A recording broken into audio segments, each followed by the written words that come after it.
आज जो मैं बातें करने आई हूँ, मुझे समझ में नहीं आ रहा है कि इस बात की शुरुआत मैं कहाँ से करूँ मैं इस बात की शुरुआत, और इस चीज़ का जिम्मेदार किसको ठहराऊं, किसको दोष दूं, किसकी गलती की वजह से ये सब कुछ हुआ। मतलब कुछ समझ में नहीं आ रहा है, क्योंकि क्या है ना कि मैं आज इस बारे में बात तो कर लूंगी, लेकिन कहीं ना कहीं इस चीज से बहुत लोग सफर कर रहे हैं।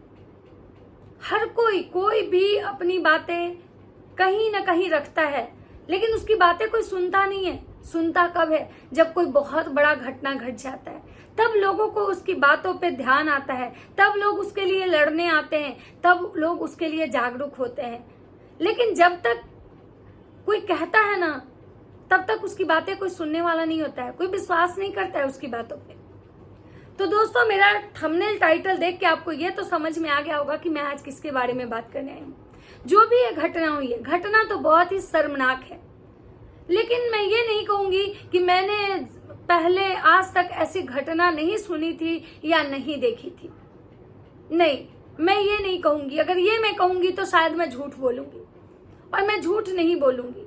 मैं बचपन से बड़ी होके अभी तक के अपने उम्र में मैंने बहुत कुछ देखा है, बहुत करीब में भी देखा है, बहुत दूर की भी घटनाएं सुनी है। तो मैं ये तो नहीं कहूंगी कि भाई ये जो कुछ भी हुआ मैंने पहली बार सुना, ऐसे कैसे हो गया, कैसे लोग थे, बहुत ही ये थे वो थे। ये दुनिया, ये समाज, हर एक घर के बाद दूसरा जो घर आपको दिखेगा ना, वहां भी यही सब चल रहा है। लेकिन जिसके साथ हो रहा है ना, उसकी बातों पे विश्वास करने वाला कोई नहीं है। कोई उसको मतलब उसका साथ देने वाला नहीं होता है, कोई उसको समझने वाला नहीं होता है, और समझने वाला कोई दूसरा नहीं, समझने वाला उसका खुद का नहीं होता है, उसके घर का नहीं होता है।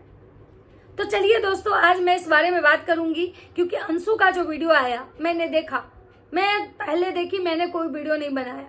मुझे लगा कि नहीं भाई, चलो जो भी है उसके घर का मैटर है। लेकिन जब अंशु ने ये कहा कि भाई समाज में बहुत सारी ऐसी लड़कियों के साथ होता है, समाज में हो सकता है कि आज मेरे घर की बात है, कल आपके घर की बात हो, बात उसका बिल्कुल सही था। मैं उसके इस बात से 110% सहमत हूँ कि ये बिल्कुल ऐसा होता है। आज उसके घर की है तो कल किसी और के घर की है, और ये शायद कभी रुकने वाला भी नहीं है। क्योंकि दहेज प्रथा बिहार में नहीं, दहेज प्रथा एक ऐसा कीड़ा है जो मुझे लगता है ऐसा वायरस है जो हर जगह फैला हुआ है। अगर आप गरीब हैं तो आपकी बेटी की शादी नहीं होगी, क्योंकि आपके पास दहेज नहीं है। और अगर दहेज नहीं है तो आपकी बेटी की शादी अगर होगी भी तो ऐसे ही जगह होगी जहां पे कि आपकी बेटी का कोई वजूद नहीं होगा। आपकी बेटी को जीवन भर, अगर आपकी बेटी जिंदा है तो दहेज के ताने सुनने पड़ेंगे, दहेज के लिए गालियां खानी पड़ेगी। और अगर आपकी बेटी नहीं वो चीज बर्दाश्त कर पाई तो या तो वो खुद मर जाएगी या तो उसको लोग मार देंगे।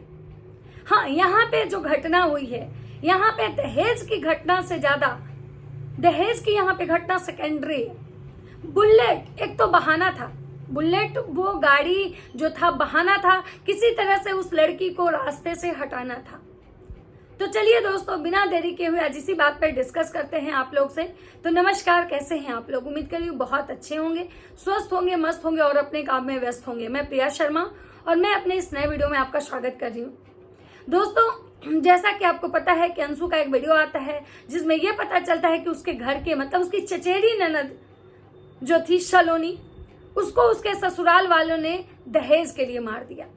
सलोनी 5 महीने की प्रेग्नेंट भी थी। सलोनी देखने में भी काफी खूबसूरत थी। ऐसा भी नहीं था कि सलोनी भाग के शादी की थी, लव मैरिज की थी। ऐसा भी नहीं था कि सलोनी ने किसी अदर कास्ट में शादी कर लिया था। हर कुछ सेम था, कास्ट सेम था। लड़की की शादी मतलब कि परिवार के रजामंदी से हुई थी। और जहां तक ये कहा जा रहा है कि लड़की गरीब थी, लड़की वाले दहेज नहीं दे पाए थे, इसलिए ऐसा किया गया। तो भाई साहब, मैं उन लड़के वाले से पूछना चाहती हूँ जो बाद में जिनको ये एहसास होता है कि मुझे दहेज चाहिए, ये गरीब घर की है, ये गरीब घर से आई है, इसके बाप का औकात नहीं है, ये बहुत गरीब लोग हैं। तो मैं उन अंधों से पूछना चाहूंगी कि भाई, जब तुम शादी करने के लिए शादी फाइनल किए थे, जब तुम शादी फाइनल किए थे तो जैसे लड़की वाले लड़के के बारे में पता करते हैं कि उसकी कितनी प्रॉपर्टी है, लड़का क्या करता है, पीता है कि नहीं, आवारा तो नहीं है, वैसे ही लड़के वाले भी लड़की के बैकग्राउंड के बारे में पता करते हैं। लड़की कहीं कैरेक्टरलेस तो नहीं है, लड़की के पिता क्या करते हैं, वो सक्षम है कि नहीं है। और शादी हमेशा जब अरेंज मैरिज होती है तो ज्यादातर शादी बराबर वाली में होती है, वहां फिर अमीरी गरीबी नहीं होती है। अमीरी गरीबी का जो चोचला है ये ज्यादातर लव मैरिज में होता है, लेकिन ये तो शादी अरेंज मैरिज थी। तो फिर यहाँ अमीरी गरीबी का कोई मैटर नहीं है। यहाँ जो बात है सच कुछ और ही है। और सच क्या है ये भी आप लोग को पता है कि भाई सच जो है ना वो बहुत ही भयानक है। लड़के का अफेयर उसकी भाभी से है। मैं ये भी नहीं कहूंगी कि मैंने पहला केस ऐसा सुना।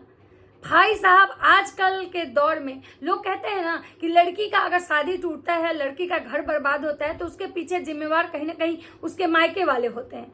कहीं ना कहीं लड़की जो होती है वो गलत होती है तो उसका घर टूटता है। लेकिन मैं एक चीज जरूर कहूंगी आप लोगों से कि आपकी सबसे बड़ी गलतफहमी है, सबसे बड़ा भूल है।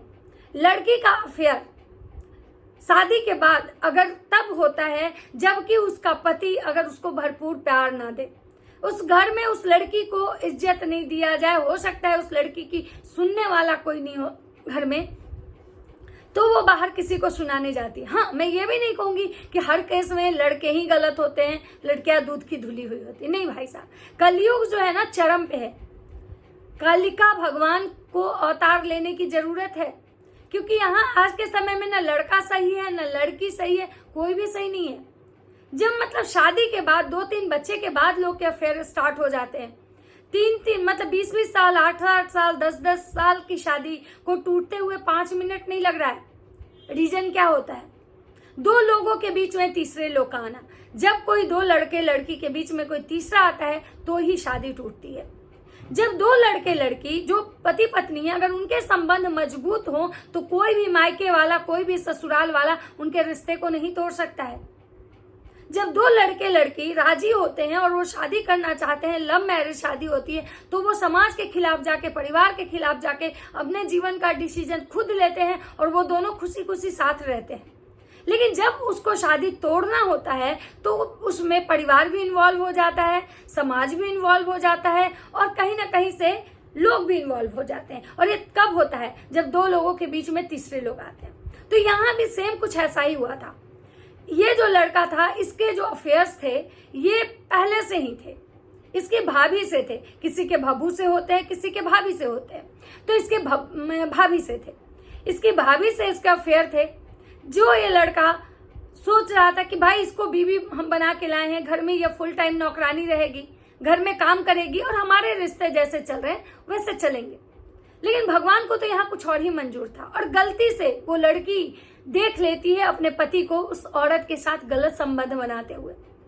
कोई भी दुनिया की कैसी भी औरत क्यों ना हो, वो कभी भी ये बर्दाश्त नहीं करेगी उसका पति उसको छोड़ के किसी और औरत के साथ संबंध बना रहा हो।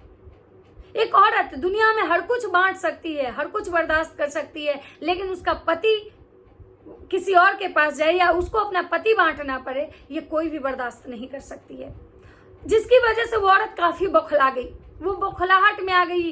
बौखलाहट में आने के बाद उस औरत ने सबको धमकी दिया कि मैं ये सारी बातें जो है ना मैं सबको बता दूंगी, मैं अपने मायके वाले को बता दूंगी, मैं अपने घर परिवार में बता दूंगी, सबको बता दूंगी। और उसको लगा कि भाई मेरी जो सास है उसको ये चीज नहीं पता है, तो वो बेचारी उस बौखलाहट में सबसे पहले उस सास के पास जाती है कि भाई देखिए आपका बेटा क्या कर रहा है। लेकिन भाई सबसे बड़ा जो गलती होता है ना यहीं पे होता है कि हम मलेरिया का जो उपाय होता है ना वो मच्छर के पास बोलते हैं ना कि मलेरिया का मच्छर के से कंप्लेन करने से क्या फायदा। जो सास इतने दिनों से अपने बेटे की गंदी हरकतें, अपनी बड़ी बहू की गंदी हरकतें देख रही थी, उसको सब कुछ पता था, वो कुछ नहीं बोल पा रही थी, कुछ नहीं, तो क्या मतलब इस लड़की के कहने पे वो औरत एक्शन लेती? नहीं लेती। लेकिन इस बेचारी को क्या पता था? इस बेचारी को तो लगा कि भाई मेरी सास है, इसको ही बताते हैं अपने दिल का हाल।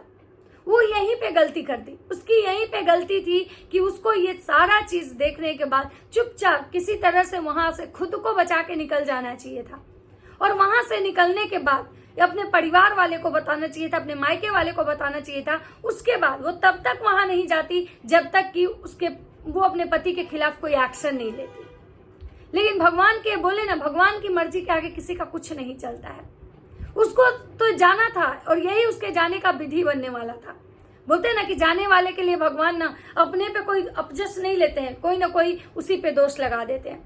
उसके बाद उसकी सास मतलब ये भी नहीं सोची कि मेरी बहू 5 महीने की प्रेग्नेंट है, और उस बहू को रॉड से इतना पीटती है कि उसका पूरा शरीर काला हो जाता है।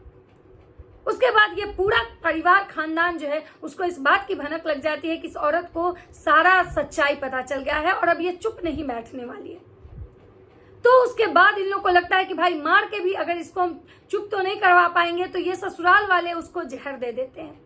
और जहर देने के बाद भी देखिए कि इनकी दरिंदगी, मतलब ये कैसे नीच लोग थे कि जहर देने के बाद भी उसको 4 घंटे तक रूम में बंद रखते हैं। मतलब कि जब तक कि वो सांसें उसकी रुक ना जाए तब तक उसका कमरा नहीं खुलता है। और जब उनको लगने लगता है कि अब ये बचने के कंडीशन में नहीं है, अब ये मतलब पॉइजन इसके पूरे शरीर में फैल चुका है, तो वो दिखावे के लिए उसको हॉस्पिटल ले जाती हैं, जहां की डॉक्टर ये मतलब जो होता है अंशु के अकॉर्डिंग कि वो डॉक्टर भी मिले हुए थे, मतलब उस एरिया का प्रशासन भी मिला हुआ था। और वो कहना उनको ये है कि भाई हम बहुत पैसे वाले लोग हैं, तुम मेरा कुछ नहीं बिगाड़ पाओगे। तो मैं उन बदतमीजों से पूछना चाहूंगी कि अबे घटिया इंसान, तुम अगर इतने ही पैसे वाले थे तो तुम्हारा औकात कहाँ था कि तुम 1.5 लाख का बुलेट नहीं खरीद पाए? तो तुम किस बात के पैसे वाले? अगर तुम सच में पैसे वाले रहते तो तुम्हारे यहाँ तो 2-4 बुलेट पड़ा रहता। 1.5 लाख के बुलेट के लिए तुम किसी को मार तो नहीं सकते थे। तो तुम पैसे वाले नहीं थे, तुम थे ही भिखारी। तुमको भीख मांगने की आदत थी और तुम भीख ही मांग रहे थे, बुलेट मांग रहे थे भीख में। तुम क्या पुलिस प्रशासन को खरीदोगे? क्या तुम दुनिया में किसी को खरीदोगे? अगर खरीदना था तो बुलेट खरीद लेते। तो आप लोग को लगता है दोस्तों कि जिस इंसान के पास अगर वो पैसा वाला है, इतना पैसा वाला है कि प्रशासन को खरीद सकता है, वो मतलब कि डॉक्टर को खरीद सकता है, वो इंसान 1.5 लाख का बुलेट नहीं खरीद सकता है? मतलब उसको उस अपनी बीवी को मेन यहाँ पे रीजन ये है ना दोस्तों कि उसको अपनी बीवी को रास्ते से हटाना था। जब तक उसकी बीवी के सामने ये सच्चाई नहीं आई थी, उसको लग रहा था भाई चल रहा है, चलने दो। और देखिए वो अपनी बीवी से हमेशा बुलेट का जो बहाना करके वो झगड़ा करता होगा, क्योंकि उसको लगता होगा कि हम इसको बुलेट दहेज के लिए इससे झगड़ा करके इससे दूरी बना के रखेंगे। क्योंकि जब तक हम अपनी बीवी से दूरी नहीं बनाएंगे तब तक हम अपनी उस भौजाई से, जो उसकी छिंदरी भौजी है, उससे हम नजदीकी कैसे बनाएंगे? मतलब छिंदरी भौजी के चक्कर में उस कमीना को यह भी नहीं लगा कि अपनी मतलब मात्र 22 साल की लड़की का वो ये हसर किया। मतलब ऐसे दरिंदे लोग भाई धरती पे भी बहुत पड़े हुए हैं। और हर घर में, किसी के घर में भौजाई से अफेयर होता है तो किसी के घर में भभू से अफेयर होता है। और शर्म आनी चाहिए उन औरतों को जो दूसरे के पति को, दूसरी लड़कियों का जीवन बर्बाद कर देते हैं, ये इसलिए कि भाई वो दूसरे के पति को पे कब्जा किए हुए रहते हैं। क्यों? तुम्हारा पति नामर्द है। अगर तुमको तुम्हारे पति से सेटिस्फैक्शन नहीं हो रहा है तो तुम जीवी रोड में जाके बैठ जाओ। अगर तुमको तुम्हारे पति से सेटिस्फैक्शन नहीं मिल रहा है, तुम्हारे अंदर इतना ही आग लगा हुआ है, चुल मचा हुआ है, तो ऐसी औरतें कोठा क्यों नहीं खोल देती भाई? ऐसी औरत को तो कोठा पे होना चाहिए था, जिनके अंदर की गर्मी शांत नहीं होती है सिर्फ अपने पति से। एक निर्दोष का जान लेने से तो अच्छा है ना भाई कि तुम कोठे पे बैठ जाओ। और माँ बाप, अब बात करते हैं माँ बाप की। आपको क्या लगता है कि जब वो लड़की को इतना टॉर्चर किया जा रहा था तो वो अपने माँ बाप से सारे चीज डिस्कस नहीं कर रही होगी? जरूर कर रही होगी। किसी न किसी से जब इंसान परेशान होता है तो एक सिंगल इंसान जरूर कोई ऐसा होता है जिससे अपने मन की बात करता है। लेकिन लोग क्या करते हैं ना, चीजों को लाइटली लेते हैं, वो विश्वास नहीं करते हैं। उसको लगता है कोई बात नहीं, ऐसा होता है। हमारा आंख कब खुलता है? जब घटना घट जाती है। तो लोग बोलता है ना कि अब पछतात होत क्या जब चिड़िया चुग गई खेत। मतलब अब तो घटना घट चुका, अब आप क्या ही कर सकते हो? अगर ये चीज आज जितना उसके माता पिता या उसके परिवार वाले जितने एक्टिव हुए हैं, काश कि कुछ दिन पहले एक्टिव होते तो शायद आज उस लड़की का जान नहीं जाता। इसीलिए किसी ने कहा है कि विधवा बेटी मतलब तलाकशुदा बेटी अच्छी है, उसको अगर ऐसा आपको लगता है तो उसको इज्जत से घर में रखो, क्योंकि किसी भी बेटी, कोई भी माँ बाप अपने बच्चे को बहुत लाड से प्यार से पालते हैं, और जब उनकी बेटी के साथ ऐसा घटना घट जाता है तो माँ बाप के खाली हाथ रह जाते हैं। उससे तो कम से कम ये तो रहेगा ना कि आपकी बेटी तलाकशुदा ही है, लेकिन है तो आपके आंख के सामने।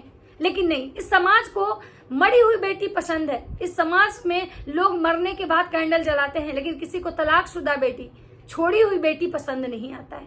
ये है हमारे समाज का दुर्भाग्य। तो चलिए दोस्तों, ये था मेरा एक छोटा सा वीडियो। अगर वीडियो अच्छा लगता है तो लाइक कमेंट शेयर जरूर कर दीजिएगा, और इससे ज़्यादा मैं इस वीडियो में और क्या ही बोलूँ, बाकी जो होगा मैं बात करूँगी इस पर। तो तब तक सबको बाय बाय।